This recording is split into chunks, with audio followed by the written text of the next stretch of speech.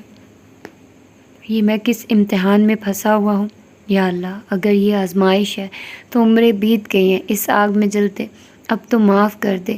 وہ مر گیا تھا، میں نے صبر کر لیا تھا، اس کا سارا گھر اجڑ گیا تھا، یہ بھی مان لیا تھا اپنے گناہوں کا بوجھ خود ہی اٹھائے پھرتا ہوں، اور ندامت کا عالم یہ ہے کہ کسی سے کہنے سے ڈرتا ہوں۔ وہ ہچکیاں لے لے کر رو رہے تھے۔ اس اونچے لمبے خوبصورت نہایت باوقار نوجوان نے انہیں پھر سے ایک جان لیوا عذاب نما اذیت سے دوچار کر دیا تھا۔ اپنی لغزشیں، اپنی غلطیاں اسی عمر میں اپنی اولاد اور اس کی اولاد کے سامنے کیسے بیان کر دوں کہ مجھ سے جوانی میں ایک گناہ سرزد ہوا تھا، اور اس گناہ کی پاداش میں آج بھی اپنی لاش اپنے کندھوں پر اٹھائے چلتا ہوں۔ سب مر گئے مگر میں زندہ ہوں، کوئی معاف کرنے والا نہیں کہ سوچوں کہ نزاع کے عالم میں کوئی معاف کر دے گا، اور مجھ بوڑھے پر تو کئی سالوں سے ایک مسلسل نزاع کا عالم طاری ہے، اور کوئی نظر نہیں آتا کہ اس سے معافی مانگوں۔ ان کے رونے میں شدت آئی تھی۔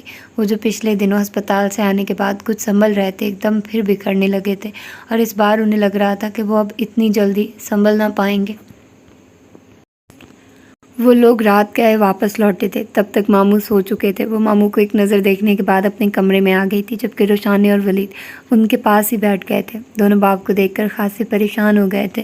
انا کی باقی ماندہ رات آنکھوں میں کٹ گئی تھی۔ صبح وہ ناشتہ کیے بغیر کالج چلی گئی تھی۔ اس کا خیال تھا کہ وہ کچھ وقت اپنوں سے اور اپنی ذات سے نکل کر اپنی سوچوں سے بے نیاز ہو کر گزار لے تو شاید سنبھل جائے۔ شہوار کے بغیر تو کالج میں ویسے بھی دل نہیں لگ رہا تھا، مگر آج تو حد ہی تھی۔ اس کے باوجود وہ سارا دن کالج میں رہی تھی، وقت پر گھر لوٹی تھی، چینج کر کے برائے نام کھانا کھا کر ماموں کے کمرے میں آئی تو وہاں ولید اور روشانی دونوں موجود تھے۔ روشانی ماموں کو زبردستی جوس پلا رہی تھی، جبکہ ولید ان کے قریب بستر پر بیٹھا ان کے پاؤں دبا رہا تھا۔ بڑا گھریلو سا ماحول تھا اور بڑا محبت سے لبریز انداز۔ ادھر کیوں کھڑی ہو؟ آؤ نا۔ ماموں کی نگاہ اس پر پڑی تو وہ اندر بڑھ آئے۔ تم تو نظر ہی نہیں آئی سارا دن۔ وہ ان کے بستر پر پاس بیٹھی تو انہوں نے اس کے سر پر ہاتھ رکھ کر نہایت شفقت سے پوچھا۔ کالج چلی گئی تھی، اس نے سنجیدگی سے بتایا تو ولی نے دیکھا وہ خاصی بیزار اور گمسم لگ رہی تھی۔ اب آپ کی طبیعت کیسی ہے؟ اس نے یوں ہی پوچھا۔ شکر ہے میں ٹھیک تھا، بس تم تینوں کو مس کر رہا تھا۔ یہ تو سب وہی ایک دم پریشان ہو گئی تھی تو وقار میرے منع کرنے کے باوجود ہسپتال لے گیا۔ بالکل ہٹا کٹا ہوں، مگر انہوں نے ایک نہ چلنے دی۔ بامشکل سارا دن گزار کر واپس آیا تھا، انہوں نے ہلکے پھلکے انداز میں کہا تو وہ مسکرا دی۔ ہم پہلی بار تو جدا نہیں ہوئے تھے، پچھلے 2 سالوں سے آپ ہم سے دور پاکستان میں ہی تھے۔ بات اصل میں یہ ہے کہ آپ اپنی طرف سے بہت بے پرواہ ہوتے جا رہے ہیں، اس لیے اتنی جلدی طبیعت خراب کر لیتے ہیں۔ روشانی نے کہا تو وہ ہنستی ہے۔ تم لوگوں کا فنکشن خراب کر دیا میں نے؟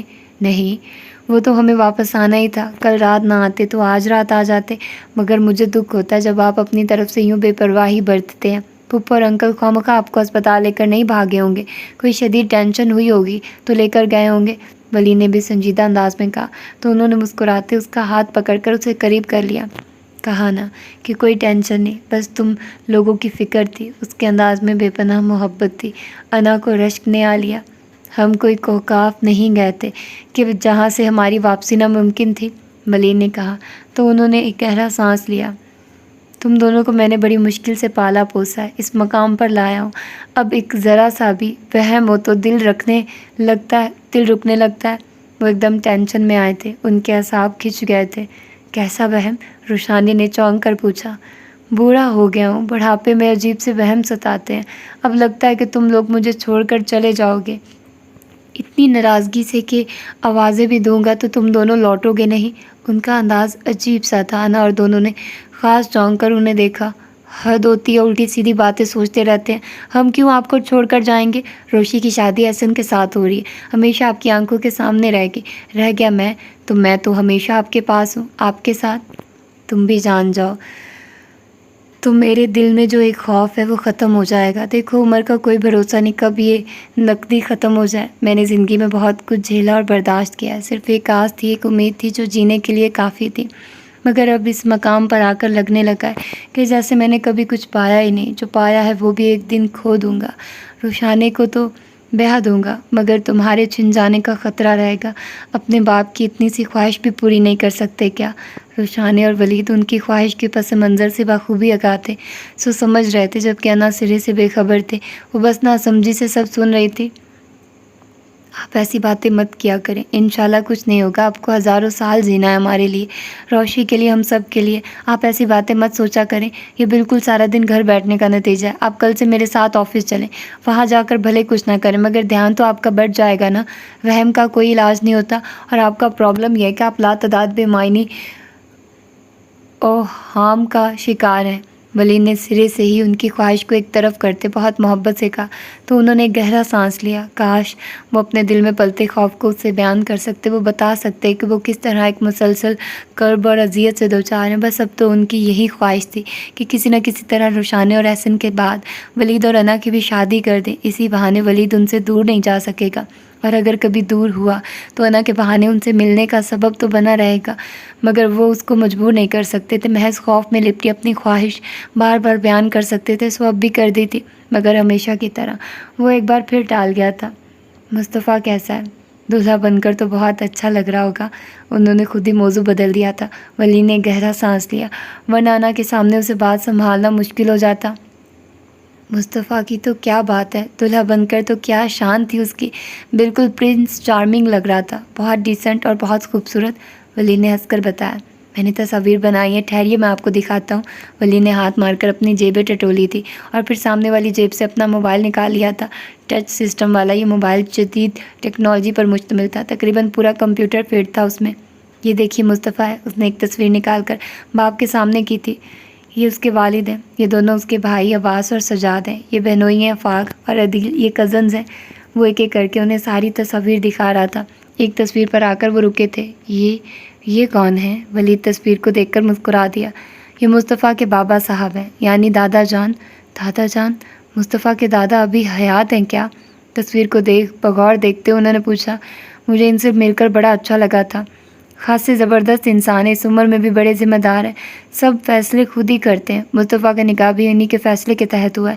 ایسے مجھے دیکھ کر ایسے لگا کہ وہ کچھ چونک گئے تھے۔ ان کا ساکت ہو کر کچھ دیر بغور دیکھتے رہنا میں نے واضح محسوس کیا تھا۔ ضیاء صاحب کے ہاتھ میں موبائل لرز کیا تھا، جو ولید نے فوراً تھام لیا۔ کیا؟ ان کا رنگ ایک دم سفید ہوا تھا۔ جی بالکل۔ کیا نام ہے ان کا؟ وہ پوچھ رہے تھے۔ آئی تھنک چودھری حیات علی نام ہے، ولید نے بتایا تو ان کا سانس بحال ہوا۔ وہ قدرے پرسکون ہوئے، انہوں نے اپنے ذہن کو دوڑایا اور دور تک انہیں اس نام کا کوئی شخص یاد نہ آیا۔ مصطفیٰ نے ہمارا تعارف کروایا تو انہوں نے مجھ سے میرے والد کا نام پوچھا تھا۔ پھر تم نے کیا بتایا؟ وہ ایک دم پھر گمسم ہوئے تھے۔ بھائی جو آپ کا نام تھا وہی بتایا تھا، مگر وہ پھر بھی مجھے دیکھتے رہے تھے، اور جب تک میں وہاں رہا تھا محسوس کرتا رہا کہ ان کی نگاہیں مجھ پر ہی تھی۔ ولید نے ہنس کر کہا تو روشانی بھی ہنسی۔ ہاں جی، شہزادہ عالم جیسی پرسنالٹی رکھتے ہیں نا، جو بھی دیکھتا ہے دل تھام کر رہ جاتا ہے۔ بابا بھی ہنس دیے۔ اس میں تو کوئی شک نہیں، میرا ولید تو لاکھوں میں ایک ہے۔ ولید بابا کے اس انداز پر ایک دم چمپا تھا۔ روشانی نے شرارت سے گلا خنکھارا، جبکہ انا اسی طرح سنجیدہ تاثرات لیے بیٹھی ہوئی تھی۔ بابا ایک بات پوچھوں؟ کچھ سوچتے ولید نے کہا۔ ہاں پوچھو۔ وہ موبائل میں مزید تصویریں دیکھ رہے تھے، نکاح کے وقت کی گئی تصویریں تھیں، مصطفیٰ کے نکاح پر دستخط کرتے وقت کی، مختلف لوگوں سے گلے ملتے وقت کی، کھانا کھاتے وقت کی۔ وہ دلچسپی سے دیکھ رہے تھے۔ ہماری امی کا تعلق کس خاندان سے تھا؟ ولید کا سوال اس قدر اچانک اور غیر متوقع تھا کہ موبائل ان کے ہاتھ سے چھوٹ کر جھولی میں جا گرا تھا۔ تم نے یہ سوال کیوں پوچھا؟ وہ حیرت زدہ تھے، ان کے اندر اذیت کا ایک طوفان اٹھ کھڑا ہوا تھا، مگر وہ ضبط کیے بیٹھے رہے، اور پھر کچھ دیر بعد سنبھل کر پوچھا۔ کل تک مجھے کوئی فرق نہیں پڑتا تھا، مگر کل وہاں جا کر اتنے لوگوں میں کچھ وقت گزار کر مجھے لگا کہ ہماری زندگی میں کوئی چیز کم ہے۔ ہمارے بھی اپنے رشتہ دار ہوں گے، ایسے ہی پیارے اور خوبصورت رشتہ دار۔ وہاں پل پل وقت گزرتے محسوس ہوا کہ ہم ایک عجیب سی زندگی گزار رہے تھے، جس کا مدار آپ اور صرف پھپھو کی فیملی تک ہی ہے۔ ولید کیا میں نے کبھی کہیں کوئی کمی آنے دی ہے جو تم یہ سب پوچھ رہے ہو؟ وہ ایک دم بہت ہی زیادہ نڈھال لگنے لگے تھے۔ روشانی نے ایک دم ولید کا ہاتھ تھام کر اسے چپ رہنے کا اشارہ کیا تھا۔ دفع کرے بابا اس سارے سلسلے کو، ہماری ماما کی ڈیتھ کے بعد انہوں نے یہ سارے رشتے ختم کیے تھے۔ جب کسی کو ہماری پرواہ نہیں تو ہم کیوں کسی کے بارے میں جاننے کی جستجو کریں؟ ہمارے لیے بس آپ اور پھپھو کی فیملی ہی کافی ہے، باقی کسی تعلق کسی رشتے کی ہمیں کوئی ضرورت نہیں۔ روشانی نے فوراً بہت محبت سے کہتے باپ کے کندھے سے لگ کر انہیں احساس دلایا تو ان کی آنکھوں میں نمی سمٹ آئی۔ شاید یہی خوف تھا جو اب انہیں دن بدن نرحال کرتا چلا جا رہا تھا، اور ہر لمحہ ہر آن انہیں مختلف اوہام گھیرے رکھتے تھے۔ نہ جانے کیوں انہیں لگنے لگا تھا کہ وہ جتنی بھی کوشش کر لیں اس ندیدہ طوفان کے آگے بند باندھنے کی، مگر ایک نہ ایک دن طوفان آئے گا اور ان کا سب کچھ بہا لے جائے گا، یوں کہ پھر زندہ رہنے کا کوئی بہانہ نہ رہے گا۔ کہاں کھو گئی ہو اے زندگی، دیکھو آ کر ہم محبت نبھاتے نبھاتے کیسے نرحال ہو گئے، زندہ رہنا چاہتے ہیں مگر ہاتھوں سے عمر بھر کی پونجی پھسلتی جا رہی ہے، بالکل ریت کے ذروں کی طرح۔ وہ دل گرفتگی سے ہنسے تھے۔ رشانے نے بڑے دکھ سے بھائی کو دیکھا، اس کی نگاہ میں ناراضی تھی۔ ولید کے اندر بھی ایک احساس ندامت سا ابھرا۔ وہ فوراً سنبھلا۔ آئی ایم سوری، میں آپ کو قطعی ہرٹ نہیں کرنا چاہتا تھا، آپ ٹینشن نہ لیں، میرا مقصد صرف صورتحال جاننا تھا، کسی سے ملنا ملانا نہیں۔ اتنی خودداری تو ہم میں بھی ہے کہ برسوں جنہوں نے ہم سے پلٹ کر ہمارا حال نہیں پوچھا، ہم خود ان سے کیوں ملے؟ یہ محض ایک تجسس تھا، یہ ایک سوال، اس سے زیادہ اس خواہش میں کوئی عمل کار فرما نہیں تھا۔ آپ بالکل ٹینشن نہ لیں۔ اس نے فوراً بابا کے ہاتھ تھام کر ازحد محبت سے کہا تو وہ دھیرے سے مسکرا دیے، اور پھر ایک دم وہ سنجیدہ ہوئے۔ ولید، میری خواہش ابھی بھی قائم ہے، بہت اچھی طرح سوچ سمجھ لو، ایک بات یاد رکھنا، یہ زندگی کا چراغ نہ جانے کب گل ہو جائے، مگر اس وقت سے پہلے مجھے انتظار کی اس کشمکش سے نکال لینا۔ اس لیے میں وطن نہیں لوٹتا تھا، یہاں بہت دکھ ہے، بہت پچھتاوے ہیں، اور تم دونوں میری عمر بھر کی جمع پونجی ہو، اور یہ عمر رسیدہ شخص اپنی آنکھوں کے سامنے اپنی ساری جمع پونجی لٹتے نہیں دیکھ سکتا۔ بابا کا لہجہ نم ملود تھا۔ ولید کے اندر احساس سے جرم سا کروٹیں لینے لگا کہ اس کے سوال نے باپ کو جذبات، تکلیف اور اذیت سے دوچار کیا تھا۔ تم دونوں بہن بھائی میرے جینے کا آسرا تھے، تم دونوں کو پا کر میں نے عمر بھر خود پر ہر خوشی ہر نعمت حرام کر لی۔ تنہائی کی چادر اوڑھ کر نہایت ایمانداری سے تم دونوں کو پالا پوسا، پڑھایا لکھایا، اس مقام تک لایا۔ تم دونوں کو دیکھتا تھا تو مجھے جینے کی خواہش ہوئی تھی، اب تم میں سے کسی کو بھی کھونے کا حوصلہ نہیں ہے۔ آئی ایم سوری بابا۔ ولید ایک دم ان کے سامنے بچوں کی طرح جھکا تھا۔ انہوں نے بہت محبت سے اس کا چہرہ تھام کر پیشانی کو چوما تھا۔ بعض رشتے خون کے نہیں ہوتے، پر خونی رشتوں سے بڑھ کر ہوتے ہیں بیٹا۔ محبت، خلوص اور وفا کے رشتوں کی کوئی قیمت نہیں ہوتی۔ مجھے فخر ہے کہ میری اولاد بہت فرما بردار اور بات تمیز ہے۔ بس ایک خواہش ہے، اگر پوری کر دو تو دل میں کوئی حسرت نہیں رہے گی، میں سکون سے مر سکوں گا۔ جیسا آپ چاہیں گے ویسا ہی ہوگا، مگر ابھی کچھ وقت دیں مجھے پلیز۔ وہ فوراً باپ کی حالت دیکھ کر پگھلا تھا۔ ان کے چہرے پر ایک دم خوشی کی لہر ابھری تھی۔ تم سچ کہہ رہے ہو نا؟ ولید نے سر ہلا دیا۔ انہوں نے دوسری طرف بیٹھی انا کو دیکھا، جو ان کے چہرے پر کھلی مسکراہٹ ایک دم نمایاں ہو گئی۔ اتنی دیر سے خاموش بیٹھی ہو، کیا بات ہے بیٹا، ادھر آؤ میرے پاس، انہوں نے کہا تو انا نے سرک کر ان کے پاس ہو گئی تھی۔ انہوں نے بہت شفقت سے اس کو بھی اپنے بازو میں سمیٹ لیا تھا۔ ولید نے دیکھا بابا انا کو اپنے حصار میں لے کر بہت خوش تھے، جبکہ انا بہت سنجیدہ تھی، بالکل بیزار چہرہ لیے۔ ولید کے اندر ایک عجیب سا طوفان اٹھا۔ ولید فوراً اٹھا تو بابا نے اسے سوالیہ نظروں سے دیکھا۔ آپ آرام کریں، میں آتا ہوں، اور پلیز بالکل ریلیکس رہنا ہے، کوئی ایسی ویسی ٹینشن والی بات نہیں کرنی، اوکے؟ وہ تاکید کر رہا تھا۔ بابا کھلکھلا کر ہنس دیے۔ جو حکم بیٹا، آپ ہماری ایک خواہش مان رہے ہیں تو اب ہم پر بھی فرض ہے کہ ہم بھی آپ کی تمام باتوں کو مانیں۔ بابا کا انداز شرارتی تھا۔ آپ کی خواہش ابھی صرف ہمارے درمیان ہی رہے گی، اوکے؟ انا کو مکمل طور پر نظر انداز کرتا وہ صرف بابا سے مخاطب تھا۔ انہوں نے سر ہلا دیا۔ وہ اس کا اشارہ سمجھ چکے تھے اور انہیں ماننے میں کوئی تعامل نہ تھا۔ بالکل، مگر خیر ہے انتظار طویل نہ ہو جائے۔ انہوں نے سرزنش کی تو وہ سر ہلاتا باہر نکل گیا تھا۔ یہ کوڈ ورڈز میں کیا بات ہو رہی تھی؟ کیسی خواہش کا ذکر ہو رہا تھا؟ اس نے ماموں سے پوچھا تو روشان نے مسکرا دی۔ اس کا مسکرانا معنی خیز تھا، نہ کو خاصا عجیب سا محسوس ہوا۔ یہ ہماری یعنی ولید اور میری بڑی سیکرٹ قسم کی بات ہے۔ تم سناؤ، آج کالج میں وقت کیسا گزرا؟ ضیا ماموں نے اسے ٹالا تو اس کے دل پر ایک عجیب سا بوجھ آ گرا۔ وہ چند پل تو کچھ نہ بول سکی تھی، اور پھر آہستگی سے آج کی روٹین سنانے لگی۔ تبندہ بھی کی طبیعت خراب ہے، ان کو بخار تھا اور وہ بے ہوش ہو گئی ہیں۔ یہ وہ بات تھی جسے سن کر دل میں ماں سے لاکھ ناراضگی و بدگمانی سہی، مگر وہ دل کو پتھر نہ بنا سکی۔ وہ فوراً ان کے کمرے میں پہنچی تھی۔ سبھی انہی کے پاس تھے۔ وہ بستر پر دراز تھی، اس وقت ہوش میں تھی مگر نرحال تھی۔ اسے دیکھ کر وہ ہلکا سا مسکرائی۔ کیا ہوا تھا، آپ بے ہوش کیسے ہو گئی؟ وہ ان کے پاس ہی ہاتھ تھام کر بیٹھ گئی تھی۔ انہوں نے نم آلود آنکھوں سے اسے دیکھا۔ کہہ نہ سکی کہ تمہاری ناراضگی کے خوف نے مجھے نڈھال کر ڈالا تھا۔ کچھ نہیں ہوا، بس یوں ہی چکر آ گیا تھا۔ اس نے کہا تو وہ خاموشی سے انہیں دیکھے گئی۔ اس وقت عصر کا وقت تھا۔ زینب پھپھو اور زہرہ پھپھو دونوں کی فیملیاں صبح روانہ ہو گئی تھی۔ ان کے ساتھ عائشہ اور صبا بھی جا چکی تھی۔ حسن انکل بھی دوپہر کو نکل گئے تھے۔ باقی کے مہمان رات اور صبح کو چلے گئے تھے۔ اس وقت حویلی میں صرف شاہ زیب صاحب کی فیملی تھی۔ پتہ نہیں کیا ہوا تھا، کمرے میں ہی تھی۔ یہ کچھ دیر پہلے مجھے تبندہ سے کوئی بات کرنے کا خیال آیا تو ادھر آئی تھی، دیکھا تو یہ زمین پر بے ہوش پڑی ہوئی تھی۔ وہ تو شکر ہے کہ میرے ہلانے جلانے پانی پلانے پر فوراً ہوش آ گیا، ماں جی اسے بتا رہی تھی، جبکہ ماں سوائے شاہ زیب انکل اور بابا صاحب کے باقی سبھی ارد گرد موجود تھے، سبھی متفکر تھے۔ اس نے ان کا ہاتھ تھام کر نبض چیک کی۔ بخار کی حالت میں نبض کی رفتار بڑھ گئی تھی۔ کھانا کھایا آپ نے؟ سنجیدگی سے پوچھا۔ کہاں، سارا وقت یا تو کمرے میں بند رہی ہیں یا پھر کسی نہ کسی کام میں مصروف۔ صبح بھی بھوک نہیں کہہ کر انکار کر دیا، دوپہر میں بھی منع کر دیا، ماجوی نے کہا تو اس نے گہرا سانس لیا۔ وہ تو خود کمرے میں بند تھی، اسے نہیں خبر تھی کہ باہر کیا ہو رہا ہے اور کیا نہیں۔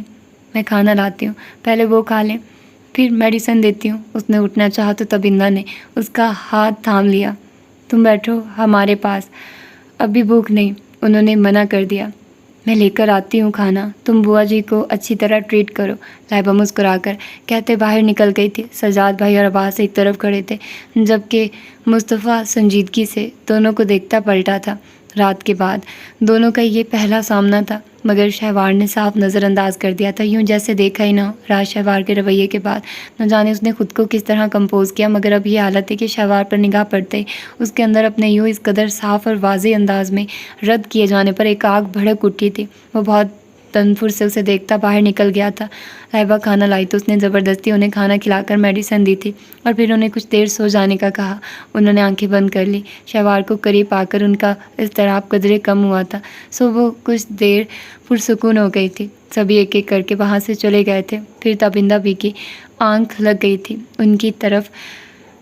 کافی دیر تک وہ بڑی بے چینی سے دیکھتی رہی تھی۔ امی کی حالت کیا میری اصلاح تلقی کی وجہ سے ہوئی ہے؟ اس نے خود سے پوچھا۔ مگر میں کیا کروں، میرے یہ رویے خود میرے بھی اپنے بس کی بات میں نہیں رہے۔ اب وہ انہیں بغور دیکھتی اور الجھتی رہی تھی۔ وہ کچھ دیر بعد تبندہ بی کے کمرے سے باہر آئی تو لاؤنج سے سبھی کے بولنے کی آوازیں آ رہی تھی۔ وہ سب کل صبح روانگی کے پروگرام کو ڈسکس کر رہے تھے۔ وہ اندر جانے کے بجائے باہر برآمدے کی سیڑھیوں پر آ بیٹھی۔ کوریڈور کے ستون سے سر ٹکا کر وہ تا حد نگاہ پھیلے نیلے آسمان کو دیکھے گئی۔ اس کے ساتھ جو کچھ ہو چکا تھا وہ سب ایک فلم کی طرح ذہن کے پردے پر چلنے لگا تو وہ نہایت اذیت سے آنکھیں میچ گئی اور نہایت سخت لب و لہجے میں رات مصطفیٰ کی ذات کو رد کر گئی تھی۔ وہ لمحے رہ کر یاد آنے لگے تو اندر کی اذیت ایک دم شدت اختیار کر گئی۔ پتہ نہیں اس نے اچھا کیا تھا یا برا، مگر اس کے بعد تو وہ خود بھی پرسکون نہ تھی، ایک مسلسل عذاب سے دو چار تھی۔ اس رشتے کا کیا انجام ہوگا، وہ سوچ سوچ کر تھکنے لگی اور پھر تھک کر الجھنے لگی، مگر کوئی سرا ہاتھ نہیں آ رہا تھا۔ کیا واقعی میں مینٹلی طور پر اس قدر ڈسٹرب ہو چکی ہوں کہ یہ ساری باتیں محض میرے کمپلیکسز ہیں اور کچھ نہیں؟ اس نے اپنا محاسبہ کرنا چاہا، مگر خیالات پر گرفت نہیں ہو پا رہی تھی۔ کیا مجھے سمجھوتا کر لینا چاہیے؟ جو ہونا تھا وہ تو ہو چکا، سب ایسے ہی قبول کر لوں مقدر کا لکھا سمجھ کر؟ اس نے خود کو بہلانا چاہا، مگر اندر درد کا یہ عالم تھا کہ اس کی آنکھیں سرخ ہو گئی اور اس نے سختی سے لب بھینچ لیے۔ اور اگر عادلہ بھابھی جیسے لوگوں نے کسی مقام پر آ کر پھر سے مجھے آئینہ دکھاتے میرے اثر کی نشاندہی کر دی تو؟ یہ سوال ایسا جان لیوا تھا کہ وہ بس خالی نظروں سے اپنی مہندی سے رچی ہتھیلیوں کو دیکھے گئی، جس پر بہت گہرا رنگ آیا تھا اور ابھی بھی یہ رنگ موجود تھا۔ بہت مشکل سے یہ سب سہنا، بہت مشکل۔ اس نے نہایت کرب سے زمین پر ہاتھ مارا کہ میں نے واقعی مصطفیٰ کے ساتھ زیادتی کی ہے۔ کچھ دیر قبل مصطفیٰ کو تبندہ کے روم میں دیکھ کر وہ انجان بن گئی تھی۔ اس کے بعد مصطفیٰ وہاں سے چلا گیا تھا اور جب وہ کمرے سے نکل رہا تھا تو اس نے دیکھا تھا کہ وہ بہت غصے میں تھا۔ اب رہ کر اسے وہ لمحے یاد آنے لگے۔ زیادتی تو میرے ساتھ بھی ہوئی ہے، نہ میرے دل میں اس رشتے کے لیے کوئی جذبہ ہے اور نہ ہی کوئی احساس، محض خالی وجود کب تک دوسروں کو دھوکے میں رکھ سکتا ہے؟ آخر ایک نہ ایک دن سب کو پتہ چل ہی جانا تھا کہ میں راضی نہیں ہوں۔ چلو میرے رویے سے یہ تو ہوا ہے کہ کسی کو اب میری ذات سے کوئی خوش فہمی نہیں رہے گی۔ یہ تعلق بنتا ہے یا بگڑتا ہے، چلتا ہے یا ٹوٹتا ہے، کم از کم میں تو اپنے ضمیر کے آگے سرخرو ہوں گی کہ میں نے کسی کو کوئی آس نہیں دلائی تھی۔ وہ اپنے خیالوں میں اس قدر غلطہ تھی کہ اس کے عقب میں مضبوط قدموں کی دھمک گونجی تو وہ چونک کر پلٹی۔ مصطفیٰ کندھے پر بیگ ڈالے ادھر ہی آ رہا تھا۔ اس کے ساتھ عباس بھائی اور ماجی بھی تھے۔ ایک رات کا کیا ہوتا ہے، بھلا رک جاتے، کل ہم سب اکٹھے ہی نکلتے، ماجی کہہ رہی تھی۔ شہوار ان کو اسی طرف آتے دیکھ کر اٹھ کھڑی ہوئی۔ اسے ماجی کا ادب لحاظ ابھی بھی تھا۔ نہیں، میرے آفس کے بہت سے کام رکے ہوئے ہیں، پہلے ہی بہت سا وقت ضائع کر دیا ہے۔ مصطفیٰ کا انداز دو ٹوک تھا۔ خالی گھر میں جا کر کیا کرو گے؟ ماجی نے پھر کہا۔ خالی کیوں، ملازم تو ہوں گے نا۔ وہ شاید واپس شہر جا رہا تھا۔ کچھ نہیں ہوتا، جانے دے، واقعی اس کے آفس کے کام ہوں گے۔ عباس بھائی نے اس کی طرفداری کی تھی۔ وہ شہوار کے قریب آ گئے تھے۔ ماجی شہوار کے قریب ہی رک گئی تھی۔ مجبوراً مصطفیٰ کو بھی قدم روکنے پڑے تھے، مگر اس نے شہوار پر نگاہ نہیں ڈالی تھی۔ چلو ٹھیک ہے، اپنا خیال رکھنا، گھر پہنچتے ہی اطلاع کر دینا۔ اس کا اٹل انداز دیکھ کر آخرکار ماجی کو بھی ماننا پڑا تھا۔ اوکے، پھر اللہ حافظ۔ وہ خود سے تھوڑا سا ماجی کے قریب ہوا تھا۔ ایسا کرنے سے اس کی نگاہ ماجی کے پاس کھڑی شہوار کی طرف اٹھی تھی۔ شہوار جو اسے ہی دیکھ رہی تھی، اس نے فوراً نگاہ کا زاویہ بدل لیا۔ مصطفیٰ نے لب بھینچ لیے۔ اللہ حافظ۔ ماجی نے مصطفیٰ کا چہرہ تھام کر پیشانی چومتے اسے الوداع کہا تو وہ ہاتھ ہلاتا تیزی سے قدم اٹھاتا پورچ میں کھڑی اپنی گاڑی کی طرف بڑھ گیا تھا۔ عباس بھائی پاتھ وے پر جا رکے تھے۔ مصطفیٰ نے گاڑی نکال کر ان کے پاس لا کر روکی تھی۔ دونوں میں کوئی بات چیت ہوئی تھی۔ مصطفیٰ ہلکا سا مسکرایا تھا۔ شہوار لاشعوری طور پر متوجہ ہوئی تھی۔ مصطفیٰ گاڑی وہاں سے نکال کر لے گیا تھا۔ شہوار چند ثانیے تک اس خالی گیٹ کو تکے گئی۔ چلو آؤ اندر چلتے ہیں، ماجی نے کہا تو وہ ان کے ساتھ ہو لی۔ کل صبح سویرے ہم واپس چلے جائیں گے، تم بھی تیار رہنا۔ ساتھ چلتے ماجی نے کہا تو وہ ٹھٹکی، پھر اس نے سختی سے لب دبا لیے۔ پیکنگ کر لینا، انہوں نے مزید کہا۔ میں ابھی رکنا چاہتی ہوں، امی کی طبیعت ٹھیک نہیں۔ غصہ دبا کر اس نے سنجیدگی سے کہا۔ تبیندہ کو بھی ساتھ لے چلتے ہیں، بلکہ میں کہہ رہی تھی کہ چند دن بابا صاحب بھی ہمارے ساتھ چلیں، ہوا بدل جائے گی۔ انہوں نے اپنا پروگرام بتایا تو اس نے نفی میں سر ہلا دیا۔ نہیں، میں ابھی کچھ دن یہاں رکنا چاہتی ہوں، چند دن امی کے پاس۔ اب کہ مہرالنساء بیگم نے چونک کر شہوار کے جھکے سر کو دیکھا تو کیا وہ نکاح کی وجہ سے یہ کہہ رہی تھی؟ وہ اس کے جذبات سے بے خبر تھی، مگر انکار سے تو نہیں۔ ضرور رکو، مگر اس طرح تمہاری پڑھائی کا حرج ہوگا، انہوں نے نحیف لہجے میں کہا تو وہ چپ رہی اور پھر کچھ توقف کے بعد کہا۔ چند دن رہنے سے کچھ نہیں ہوگا، اس کا انداز دو ٹوک تھا۔ مہرالنساء بیگم نے سر ہلایا۔ ٹھیک ہے، جیسے تمہاری مرضی، انہوں نے کہا تو وہ بھی خاموش رہی۔ اندر ہی اندر وہ آئند دنوں کے متعلق حساب کتاب لگانے میں مگن ہو گئی تھی۔ ولید جو بابا کو لے کر ہسپتال آیا تھا، ڈاکٹر سے اپوائنٹ تھی، کچھ ٹیسٹ بھی کروانے تھے۔ شام کے وقت وہ اور احسن ان کو لے کر ادھر آئے تھے۔ احسن بابا کے ساتھ ویٹنگ روم میں تھا، جبکہ ولید بابا کی رپورٹس لینے لیبارٹری روم میں آیا تھا۔ جب آواز سن کر پلٹا، اس کے سامنے جو لڑکی کھڑی تھی اسے دیکھ کر وہ ٹھٹک گیا۔ آپ نے شاید مجھے پہچانا نہیں، وہ پوچھ رہی تھی۔ ولید نے گہرا سانس لیا۔ وہ اس لڑکی کو بہت اچھی طرح پہچان گیا تھا۔ جی نہیں، میں نے پہچان لیا ہے آپ کو۔ کیسی ہیں آپ؟ میں بھی ٹھیک ہوں، آپ سنائیے یہاں کیسے؟ اس لڑکی کے چہرے سے لگ رہا تھا کہ اسے ولید کو یہاں دیکھ کر بہت خوشی ہوئی ہے، اور بہت زیادہ خوشی ہوئی ہے۔ آئی ایم فائن، میرے بابا کی طبیعت ٹھیک تھی، انہی کے ساتھ آیا تھا۔ اور آپ؟ میرا خیال تھا کہ آپ تو ڈسچارج ہو چکی تھی، اس نے اخلاقاً پوچھا۔ وہ مسکرائے۔ ادھر سے رپورٹس لینی تھی تو میری میڈ اندر گئی ہوئی ہے۔ اس لڑکی سے کیا، اس کی فیملی کے کسی ممبر سے بھی برائے نام ذرا بھی بے تکلفی تک نہ ہوئی تھی۔ بڑا لیا دیا انداز رکھتا تھا وہ۔ میں نے آپ کو بہت مس کیا ہے، میں نے کافی انتظار کیا، آپ اس کے بعد آئے ہی نہیں۔ پھر میں گھر شفٹ ہو گئی، ڈیڈ سے ابھی باہر نکلنے کی اجازت نہیں، ورنہ میں آپ سے ملنے ضرور آتی، وہ لڑکی مزید بے تکلفی سے کہہ رہی تھی۔ ولید چونک گیا۔ مجھ سے ملنے؟ وہ کیوں بھلا؟ آپ میرے محسن ہیں، مجھے ہسپتال لے کر آئے، اب مجھ پر فرض تھا کہ آپ کے پاس آ کر آپ کا شکریہ ادا کرتی۔ وہ لڑکی مسکرائی تھی۔ وہ دیوار کے سہارے کھڑی تھی، شاید اسے کھڑے ہونے میں تکلیف تھی۔ جی ایسی کوئی بات نہیں، آپ کی جگہ کوئی بھی ہوتا میں اس کی مدد کرتا، ولید نے سنجیدگی سے کہا۔ یہی بات تو مجھے اٹریکٹ کی ہے، ورنہ آج کے دور میں کون ایسے اخلاق نبھاتا ہے؟ جی اپنی اپنی سوچ ہے، میں بھلا کیا کہہ سکتا ہوں؟ ولید نے کندھے اچکائے۔ تبھی اس کی میری رپورٹس لیے اس کے پاس آ گئی تھی اور اس کا بازو تھام کر کھڑی ہو گئی تھی۔ آپ کو شاید چلنے میں دشواری ہے، ولید نے یوں ہی پوچھ لیا۔ جی بس ٹانگ کی چوٹ پرابلم کر رہی تھی، اسی لیے تو آج ٹیسٹ کروائے ہیں۔ اپنی میڈ کے سہارے کھڑی وہ بتا رہی تھی۔ ولید صاحب آپ کا کوئی وزٹنگ کارڈ ہے تو پلیز مجھے دے دیں، میں جب بھی ٹھیک ہوئی آپ سے ملنے آؤں گی۔ آپ کا ایک وزٹنگ کارڈ ڈیڈ کے پاس ہے تو صحیح، مگر آپ مجھے دے دیں تو مہربانی ہوگی۔ ولید بھلا کیا کہہ سکتا تھا، بس مسکرا دیا۔ Y not? ولید نے اپنی پاکٹ میں سے اپنا والیٹ نکال کر اپنا ریسن کا مشترکہ وزٹنگ کارڈ نکال کر اس لڑکی کو تھما دیا۔ شکریہ، اس میں آپ کا سیل نمبر کون سا ہے؟ کارڈ کو غور سے دیکھتے اس نے سر اٹھا کر پوچھا۔ یہ دوسرے نمبر والا۔ ولی نے کارڈ پر انگلی رکھ کر نشاندہی کی تو وہ لڑکی مسکرا دی۔ بہت بہت شکریہ۔ ایکسکیوز می، آپ کو میرا نام تو یاد ہے مگر میں آپ کا نام بھول چکا ہوں، ولی نے کہا تو وہ حیرت زدہ رہ گئی۔ وہ اچھی خاصی حسین لڑکی تھی، لڑکے اس کا نام ایک بار سن کر کبھی بھولتے نہیں تھے، اور یہ شخص بھول چکا تھا۔ آپ واقعی مجھے بھول چکے ہیں؟ وہ بے یقینی سے پوچھ رہی تھی۔ نہیں خیر، آپ کو تو نہیں بھولا، ہاں آپ کا نام ذہن میں نہیں رہا، ولی نے کہا تو لڑکی محض سر ہلا کر رہ گئی۔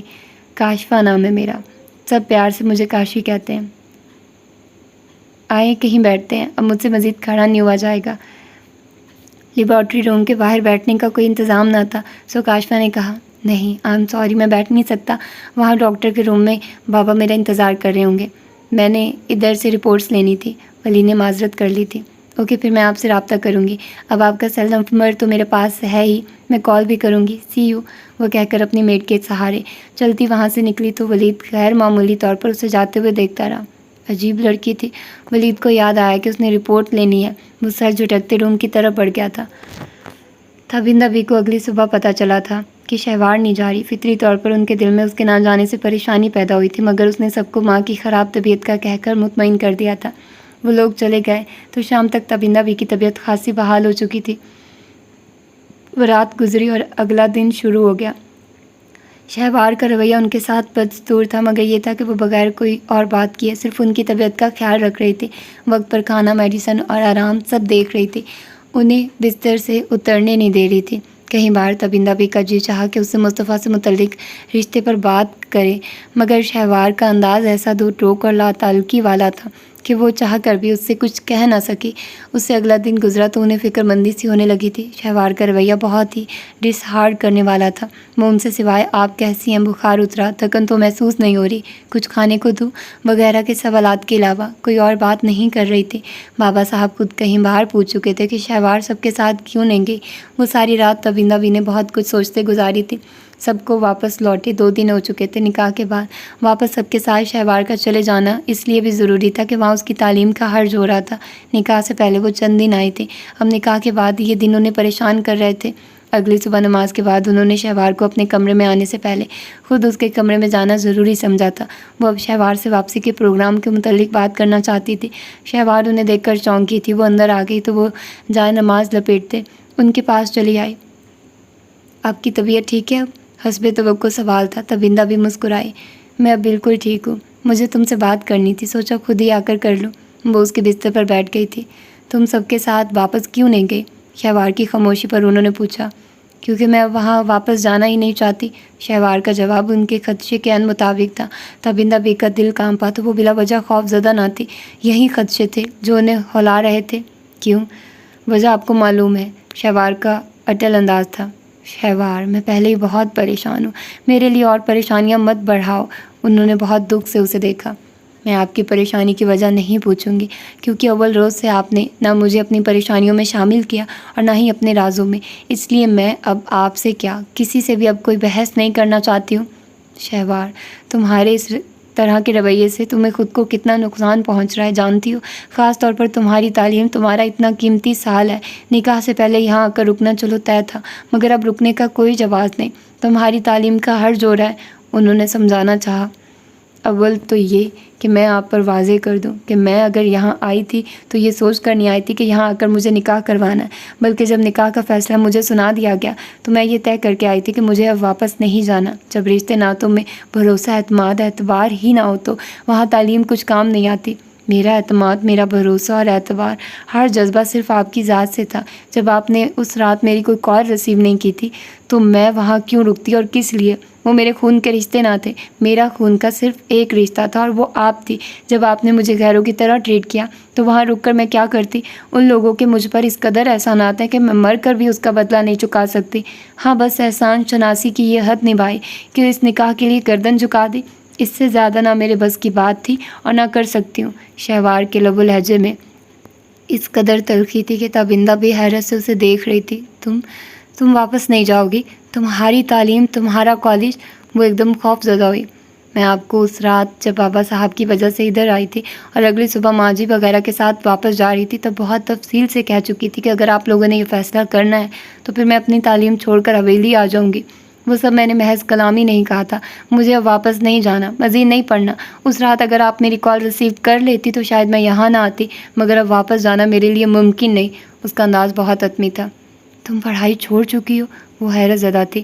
انہیں یقین ہی نہیں آ رہا تھا کہ وہ ایک ایسا انتہائی فیصلہ بھی کر سکتی ہیں. یہی سمجھ لیں. شہوار کا لہجہ قطعی تھا. تبندہ بی کے اندر شدید اذیت نے سر ابھارا. تم اپنا نقصان کر رہی ہو. ان کی آواز شدت کرب سے کپ کپا اٹھی تھی. جب عزت نفس جیسے نقصان گوارا کر لیا تو پھر یہ تو کوئی نقصان ہی نہیں.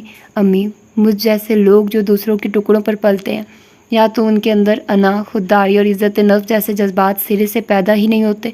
اگر کسی میں پیدا ہو جائیں تو انتہا کی حد تک زور آور ہوتے ہیں. اور ان لوگوں کا احسان کیوں جھٹلاؤں؟ ان لوگوں نے ہمیں اپنے احسانات کے نیچے اس قدر دبا لیا ہے کہ اب عزت نفس کا سواد بہت تکلیف دے رہا ہے. امی، میں نے آج تک ان لوگوں کو سر اٹھا کر کبھی غور سے نہیں دیکھا. اس لیے نہیں کہ میرے اندر احساس کمتری تھا، صرف اس لیے کہ ان لوگوں کے احسانات نے مجھے کبھی گردن اٹھانے ہی نہیں دی. انہوں نے پہلے دل خریدے تھے احسانات کی بدولت، اور میں نے ان کو بہت اونچا مقام دیا تھا. اب بھی مقام برقرار ہے، مگر مجھے یا تو عزت نفس کا سودا گوارا نہیں، اگر کر بھی لوں تو پھر یہ رشتہ گوارا نہیں. کتنی مشکل باتیں کر رہی تھی شہوار. تبندہ بھی حیرت سے اسے دیکھ رہی تھی. کیا یہ وہی شہوار تھی جو کبھی ان کے سامنے سر اٹھا کر کلام نہ کرتی، اور آج ان کا دل دکھ سے بھر گیا؟ ان کا دل چاہا کہ اس کے سامنے ہر بات آشکار کر دے، مگر اب کوئی فائدہ نہیں ہوا تھا. پانی سر سے گزر چکا تھا. یہ وہ جوا تھا کہ اسی کھیل میں انہوں نے اپنی جوانی، اپنے جذبات، اپنے احساسات، ہر چیز داؤ پر لگا دی تھی، اور آج حاصل حصول زیرو تھا. محض ایک محبت کے لیے انہوں نے ہر چیز قربان کر دی تھی، احساسات، ہر چیز داؤ پر لگا دی تھی، اور آج حاصل حصول زیرو تھا.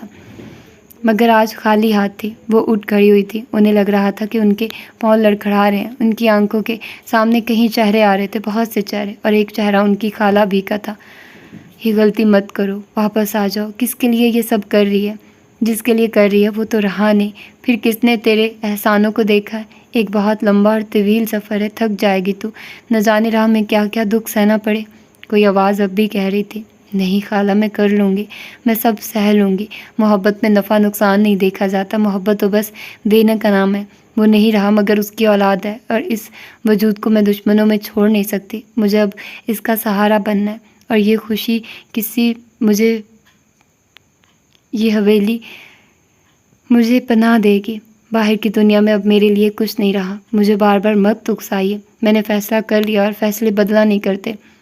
برسوں پہلے کی کہی ان کی اپنی آواز کی باز گشت ان کے کانوں میں گونج رہی تھی. آج ان کو بیتتا وقت یاد آ رہا تھا. انہوں نے ایک مردے سے محبت نبھائی تھی، مگر زندہ وجود ان کی قربانیوں سے بے خبر تھا. انہوں نے بہت دکھ سے شہوار کو دیکھا، اور پھر وہ نظریں جھکا گئے. کہنے کو ان کے پاس بہت سی باتیں تھیں، بہت سی دلیلیں، مگر انہوں نے لب سی لیے. شہوار نے انہیں یوں لرزتے قدموں سے چلتے دیکھا تو اس کا دل کانپا. اسے احساس ہوا کہ وہ بہت سخت الفاظ استعمال کر چکی ہے. امی، وہ فوراً آگے بڑھی تھی. ماں کا بازو تھاما تھا.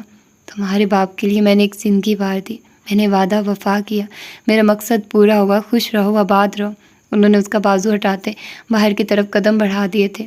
امی، آپ میرے لیے سب کچھ ہیں. آپ اگر مجھے نہیں سمجھیں گی تو پھر میں کس سے جا کر کہوں؟ یہ سودے انسان تب قبول کرتا ہے جب کہیں دل میں گنجائش نکلتی ہو. اس گھر میں رہتے ہوئے ہر آن، ہر لمحہ میرے ذہن نے مجھے صرف یہی باور کروایا کہ یہ لوگ میرے محسن ہیں، بہت اونچے مرتبے والے اور عزت دار لوگ ہیں. ہم جو ان کے ملازمین میں بھی شمار نہیں ہوتی.